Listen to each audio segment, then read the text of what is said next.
दोस्तों, कैसे आप सब। आज मैं फिर आपके सामने नए टॉपिक के साथ how the force effect motion chapter 6 है ना। फोर्स किस तरह से अफेक्ट करती है मोशन पे। आपने देखो मोशन आपने पढ़ा है पिछले लास्ट चैप्टर में 4 में, कि मोशन पढ़ा है आपने 5 चैप्टर में। मोशन क्या आता है कि वो टर्म ऑफ पोजिशन, ठीक है, वेलोसिटी, डायरेक्शन और एक्सेलरेशन उस पर डिपेंड करता है, ठीक है। लेकिन motion, what is reason of motion, what is reason of motion. तो रीजन क्या है मोशन का, ये हमने देखना है कि कुछ ना कुछ तो उसके ऊपर चीज कोई चीज लग रही है जिससे कि वो मोशन में है, ठीक है, उसमें एक्सेलरेशन है। तो डायरेक्शन और वेलोसिटी वो दोनों चेंज कैसे हो रहे हैं, ठीक है। मान लो कार में जा रहे हैं, कार मोड़ दी हमने, मुड़ी कैसे, टर्न लिया कार ने तो लिया कैसे, मोशन हो रही है तो क्यों हो रही है। हम कह देंगे गाड़ी स्टार्ट हो रही चल रही है तो भाई उसमें क्या चीज लग रही है, कौन सी फोर्स लग रही है, ठीक है, जो उसको मोशन में ला रही है, ठीक है। उसके लिए न्यूटन ने 3 लॉ दिए थे, ठीक है। न्यूटन ने 3 law, motion depend on the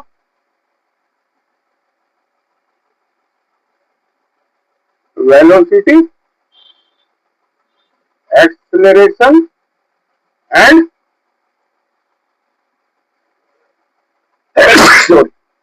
position, है ना। आपको ये तो पता ही है कि मोशन का चेंज इन द पोजिशन, ये पोजिशन ए थी, ये पोजिशन बी है ना। Change in position in the motion, लेकिन मोशन क्यों क्यों, ठीक है। The concept of force. अब ये फोर्स का क्या कॉन्सेप्ट है, फोर्स क्या चीज होती है, ठीक है। फोर्स वो चीज है जो मेक द ऑब्जेक्ट मूव, ठीक है, from rest, change the speed and direction of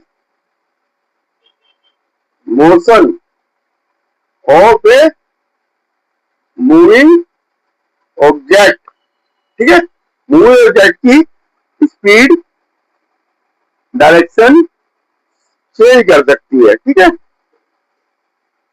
अब ये जैसे कि हमने देखा ये फुटबॉल है, इसको हमने ये किक मारी, है ना, किक मारी तो ये इस डायरेक्शन में जाएगी। ये बैट है ना, बॉलिंग कर रहे हैं, बैट से बॉल इधर आ रही है, बॉल इधर से, ये आ रही है बॉल इधर से, तो हम बैट से इधर कर देंगे तो उसको डायरेक्शन बदल देंगे उसकी। बैट ने क्या लगाया, फोर्स लगाया, डायरेक्शन चेंज कर दी, स्पीड चेंज कर दी, ठीक है। अब ग्रेविटेशन, जो अर्थ है हर चीज को अपनी ओर क्या अट्रैक्ट कर रही है, पुल कर रही है, तो वो क्या है, ग्रेविटेशनल फोर्स है। अर्थ क्या होती है, ग्रेविटेशनल फोर्स।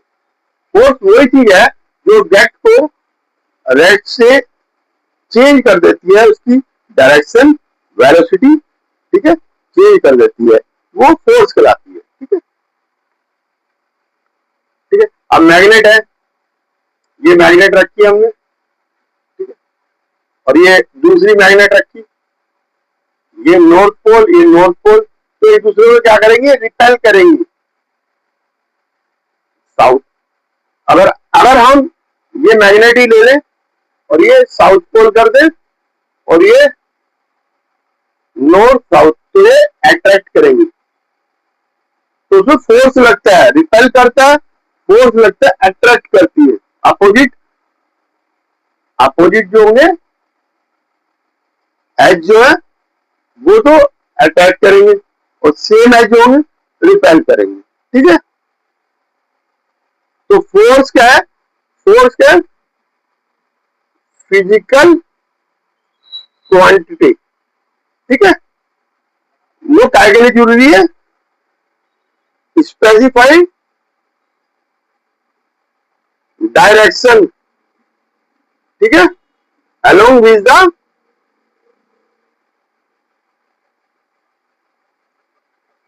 मैग्नीट्यूड। मैग्नीट्यूड होता है, ठीक है, मैग्नीट्यूड भी होता है उसका, वो फिजिकल क्वांटिटी के रूप में होगा मैग्नीट्यूड। ठीक है, जैसे वेलोसिटी वगैरह का होता है ऐसे भी। ठीक है, तो यूनिट भी होती है इसकी। यूनिट यूनिट क्या होगी? यूनिट ऑफ फोर्स, ऐसा यूनिट इसको कहेंगे न्यूटन। न्यूटन, इसको स्मॉल एन और कैपिटल एन इससे हम लिखते हैं। ठीक है, कैपिटल एन और स्मॉल एन। ठीक है, Newton is the magnitude or direction or both the force applied the object change the effect of force also change। अगर हम मैग्नीट्यूड और डायरेक्शन बदल देंगे, ठीक है, मैग्नीट्यूड और डायरेक्शन बदल देंगे तो फोर्स भी बदल जाएगा। ठीक है,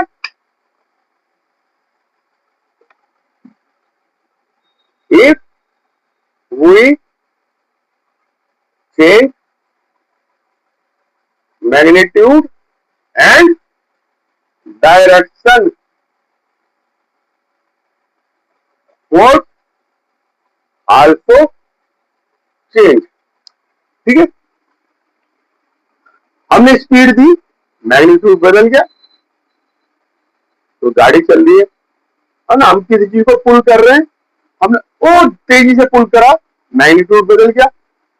डायरेक्शन डायरेक्शन बदलेंगे हम तो भी फोर्स बदल जाएगा, कम लगेगा, ज्यादा लगेगा।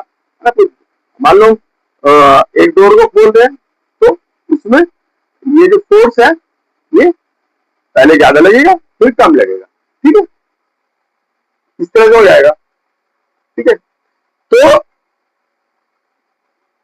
जब भी होगा मैग्नीट्यूड और डायरेक्शन और बोथ, अगर ये मैग्नीट्यूड और डायरेक्शन और बोथ बोथ दोनों भी बदल सकते हैं। ठीक है, ये नहीं कि खाली ये बदलेगा तभी होगा। ठीक है, हो गया। अब measurement of force,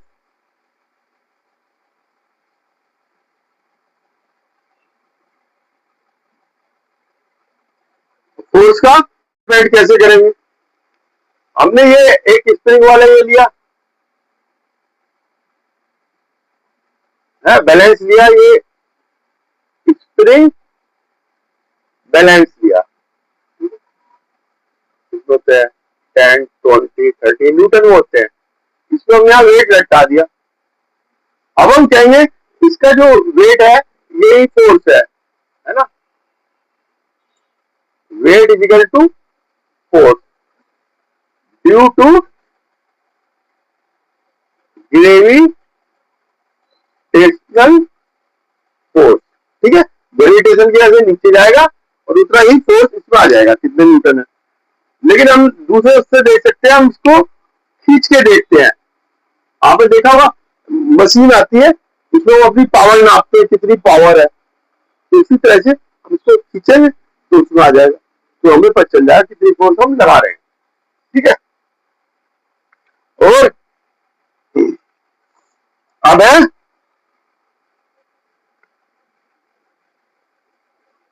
balance and unbalance, balance and unbalance force. आपको तो मालूम है कि हर फोर्स का क्या होता है? मैग्नीट्यूड। ठीक है, अब कोई फोर्स, ये एक बॉडी है, इस पे दो फोर्स लग रहे हैं, एक 10 न्यूटन, एक 5 न्यूटन, और सेम डायरेक्शन में लग रहे हैं, तो ये दोनों ऐड हो जाएंगे, तो मैग्नीट्यूड ऑफ, जो रिजल्ट होगा मैग्नीट्यूड ऑफ बोथ फोर्सेस का क्या होगा, 10 प्लस 5 इक्वल टू 15 न्यूटन। और अगर ये अपोजिट लग रहे हैं, ये 5 लग रहा है, ये 10 लग रहा है, तो magnitude of both forces opposite है, तो ये 10 माइनस 5 इक्वल टू 5 न्यूटन आ गया। ठीक है, और ये जिस डायरेक्शन में ज्यादा है, इधर से ये 10 न्यूटन लग रहा है ज्यादा है, 5 कम लग रहा है, तो 5 इधर की तरफ ज्यादा है ना, तो ये इधर की तरफ मोशन करेगा, तो ये इधर की तरफ मोशन करेगा। और अगर ये सेम लग रहा है 5 न्यूटन 5 न्यूटन सेम लग रहा है, तो ये बैलेंस फोर्स है, इसमें मोशन नहीं होगा, है ना, दोनों मिलके मैग्नीट्यूड दोनों का 0 हो गया। ठीक है, तो वो बैलेंस फोर्स हो जाएगा। ठीक है, हमने देखा रियल लाइफ में क्या होता, वैसे हमने यहाँ पे एक फोर्स बताया, रियल लाइफ में 2 या 3 फोर्स लगते हैं। ठीक है, जब भी हम कोई गाड़ी भी चला रहे हैं, एक फोर्स तो हम इंजन से लगा रहे हैं, एक फोर्स किससे लग रही है, हम साइकिलिंग कर रहे हैं, एक फोर्स तो हम लगा रहे हैं, एक फोर्स कौन लगा रहा है, एक फ्रिक्शन की फोर्स लग रही है, फ्रिक्शन फ्रिक्शन फोर्स ये हमेशा लगेगी, फ्रिक्शन फोर्स। और एक कौन सी लग रही है, ग्रेविटेशनल फोर्स, है ना, ये दो लगेंगी, बाकी जो हम लगा रहे हैं वो लगेगी। ठीक है, तो ये क्या करेंगे, अपोज करेंगे, मोशन का अपोज करेंगे, ये हमेशा प्रेजेंट रहेंगे, है ना, हमको दिखाई नहीं देंगी लेकिन प्रेजेंट रहेंगे। ठीक है, ये भी असर डालती है इस पे। ठीक है, तो हमने फुल पुश बता दिया फोर्स को, है ना, ये एक बॉक्स है, इसको हमने पुल करा या पुश करा। ठीक है, ये फोर्स लगाई हमने, ये है ना, इधर लगा ली इधर लगा दी, फोर्स लगाई तो इसकी डायरेक्शन मैग्नीट्यूड वो सब बदल जाएगा, इधर लगाएंगे इधर जाएगी, इधर लगाएंगे इधर आएगी। ठीक है, और जो है हो गया। अब ये एक ये रोप है ना, ये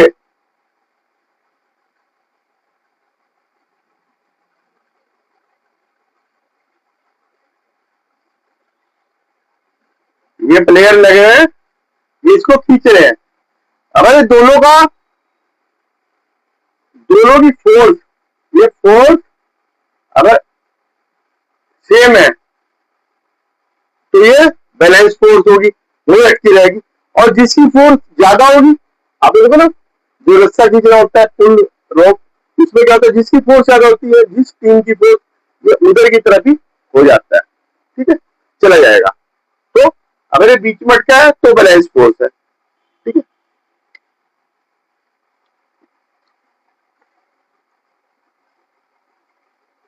if the force of applied object is not balanced or non-zero, net force opposite और unequal in magnitude। ठीक है, अगर बैलेंस नहीं है, बैलेंस नॉट बैलेंस है, ये भी अनबैलेंस है, ये भी अनबैलेंस है, तो उसका मैग्नीट्यूड या तो जुड़ जाएगा एक डायरेक्शन में फोर्स, तो अलग अलग डायरेक्शन में तो मैग्नीट्यूड घट जाएगा। ठीक है, अब ध्यान रखना है, अब एक कार है,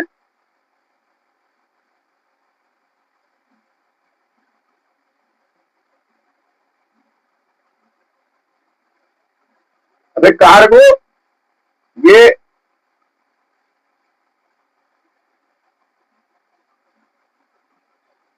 ये दो पर्सन जो है क्या कर रहे हैं,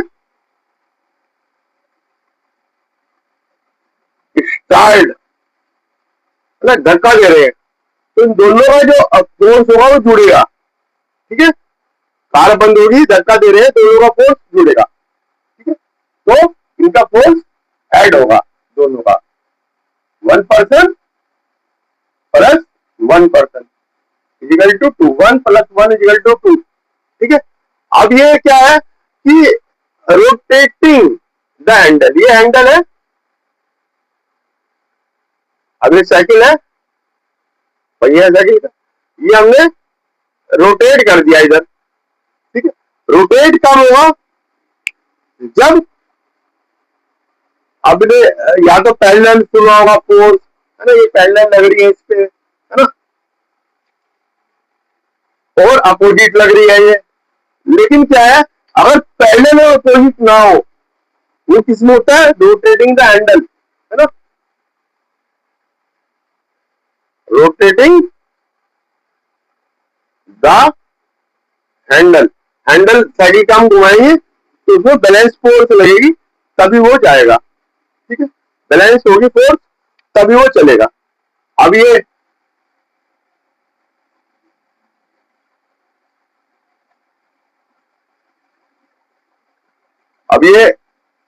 जो है, इसने जिम में जो है इसने उठा रखा। ठीक है, बारबेल, बारबेल उठा रहा है, तो नीचे से ये फोर्स लगा रहा है। ठीक है, फोर्स लगा रहा है, उससे ये बैलेंस रहेगा। ठीक है, अब ये हम